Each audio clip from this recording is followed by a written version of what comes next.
So on today's event, we are going to be replacing the lower seat cushion on this one right here. I got a new leather cover. I've already done that one. You can, I didn't do it quite right, but it looks good enough. We're gonna try to do this one right and get our slit holes cut just right so this looks good. I took this off. Really don't need to. I would leave that on if I were you, but clearly the first step is to remove the 4 bolts. So I've got it loose already. They're 4 15mm bolts. What I did, if you don't have a power tool, just grab a nice 3/8 flex head, and this got him out pretty quick. I spent about 15 minutes wrenching, and I got all 4 bolts out, and now this thing is fully loose. So let me take a minute. I need 2 hands, and I'll grab it and pick it up. Yeah, so this cover, it's a little bit tough because this plastic kind of hits it in the back right here. Not quite easy to slide out while it's still bolted down. I just leave it connected next time, and if you need to pull it off once the thing's out of the car. All right, so these are 30 years old. Now would be the time to get a vacuum and clean up your front area because you're gonna find some junk and whatever. See the holes right here that go through?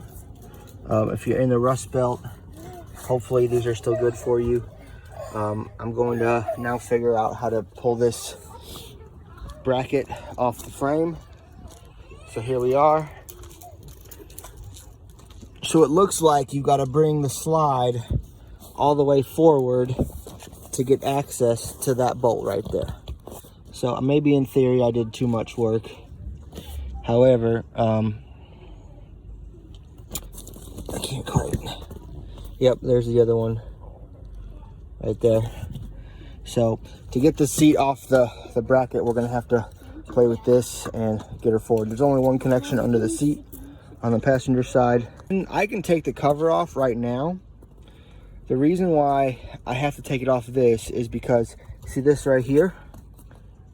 I don't think I can get that around to clip it with this thing is still on. The front I could do easy, back I could do easy. The side would be difficult. I think this side would be very difficult as well, but so yeah, what I'm gonna do is I'm gonna use a new cover to keep the original cushion. And I say that because you're like, oh, the cushion is clearly worn out right here. That's true, but once a new cover's on it, nobody's gonna notice.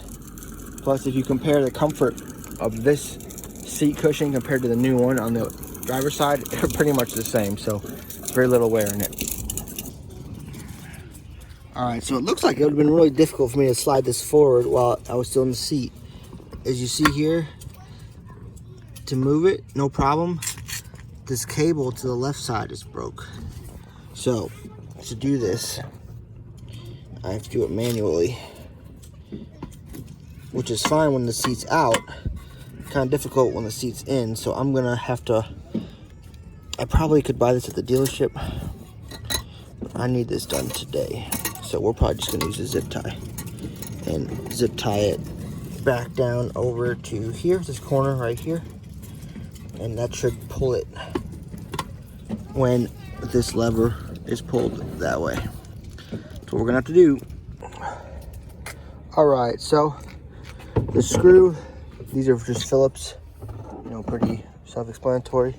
This one as well was just 2 Phillips. I might need to popping out. Oh, might need 2 hands. I gotta pop that out and disconnect the plug, and then I can start. I don't have a proper hog ring pliers, but last time on my other side, I just was able to use the channel locks and got everything out and reuse the clips, and it worked out. So this is my replacement cover. It looks to be the right color. So that's the 30-year-old one, and this is going to be the fresh one. So we got a color match. Fresh is always a little bit darker because it hasn't had time to fade. That's all right. It's going to be look a whole lot better than this, and this car is probably going to be for sale here soon. So this kind of stuff always helps get your price. So, but one reason why we're doing this too, but it's mostly labor. To be honest, this cover wasn't a whole lot of money. I found it off of I didn't get it from the seat shop or any of the real fancy shops. I think I got this somewhere on eBay. It wasn't too bad. I want to say it was under $100. So, but it does not come with any holes cut in the side. So you got to take your X-Acto knife, get everything lined up, and then you got to do it. So, and you only get one shot. Obviously, you can't try it again a second time if you don't do it right. So it's a little bit of pressure. I messed it up on the other side. As you see here, I'll show you. I made my slit too early and it wasn't quite in the right position. So if you look on this side, I got this one good, but this one, I can kind of tuck it behind here, but after I sit on it, over time it pops out. And we're pretty much, I cut the slit a little too low, I think, or too big, too wide as well. It needed to be up a little bit higher and then I would have been okay. But, you know, at least the cover, this one had a new cushion too, so it's comfortable now, looks better. This, I mean, for what I'm doing, obviously if I got it back from a shop like that, that'd be a problem. But since I did it myself, you know, the only person you can be upset with is yourself. So, am I upset about that? Absolutely. Is it enough for me to go buy another one and do it again? No.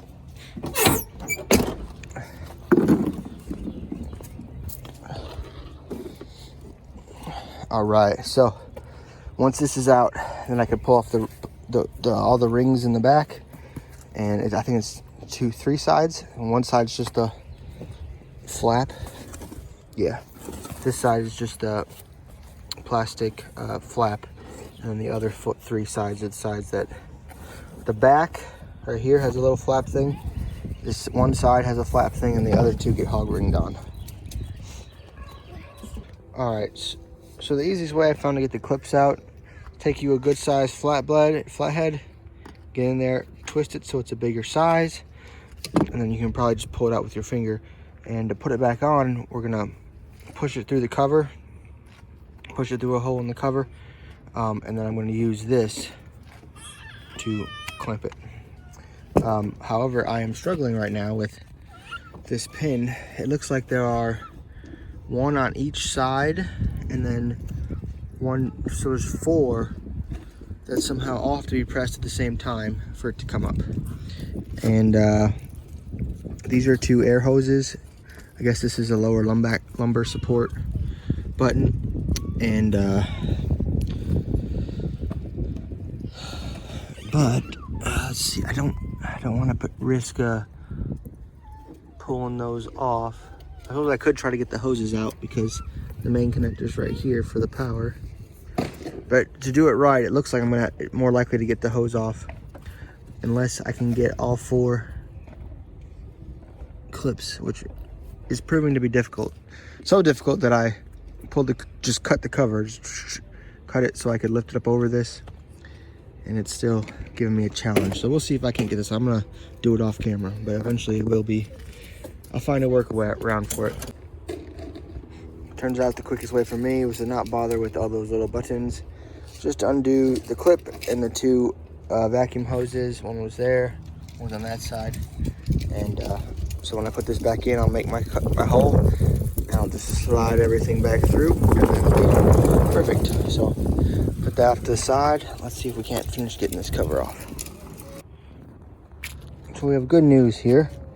Apparently it was just the cover in the front that was really moving through. This just happened when I pulled it off, and same with some of the middle stitches, because so be careful pulling these off if you're going to try to reuse your foam. The foam's getting brittle, and try separating it from the cover. Doesn't always go your way. However, I got this off pretty good shape still. I'm definitely going to reuse this. Plus I think I was shopping for a passenger side on the internet, and I couldn't find one easily or quickly like you can driver's side foam. Passenger side foam took me, I came up empty on my search. Good news is most people don't need to replace their passenger foam. They just need to replace the cover, and the cover you can find anywhere. So, okay, I've got it all buttoned back up. So it's kind of, I always like starting with the back, and then this side with the big puller, and the other side and do the front last. Now, it doesn't Remember, this has been sitting folded up for quite a while. It might take a couple days sitting out in the sun for this to straighten out and look as good as the other one, because when I first put on the other one, it had some crinkles in it too. Now, this side's a little loose, right? I initially thought I could go down here, but no, this is correct. It's a little loose because that gives you some play when you cut your holes, right? Here's the nub for the rod, and then right here I need to make a slit. And after I push this and pull it tight, that's what the extra cover's for. All right, and after those are done, I can put the base back together, and hopefully we can make that slider system work. If not, I might have to go buy some wire somewhere to replace that one. But the good news is the hard part's done. We have a new cover. That's still original 96, and you know, I could improve it, but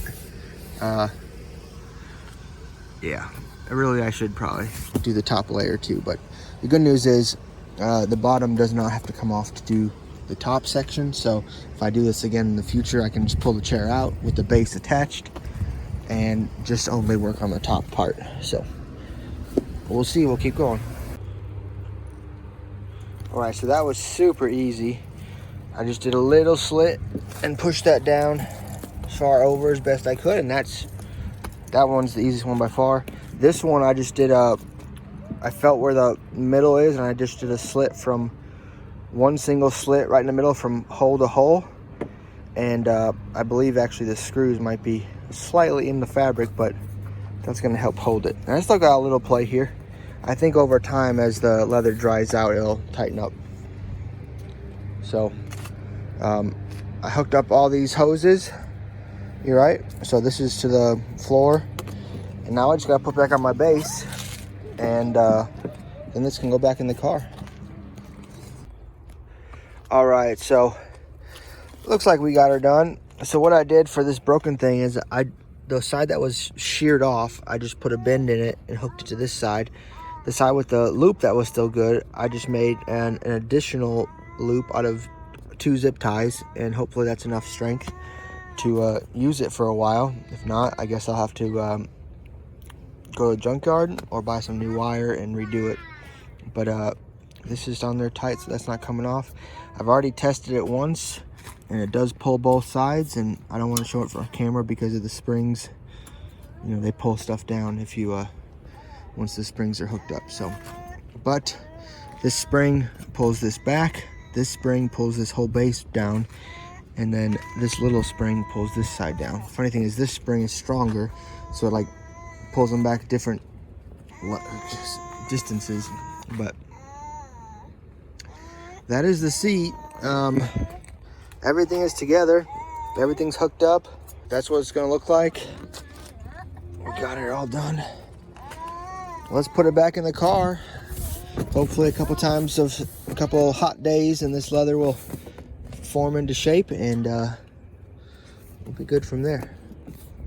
I would have painted and sanded that base if my workspace was a little different, but that's all I got for right now. And compared to what the previous one looked like at the start of the video, pretty happy with how this turns out. Certainly it's gonna look a lot better, feel a lot better for who's ever sitting over on this side. All right, so let's check it out.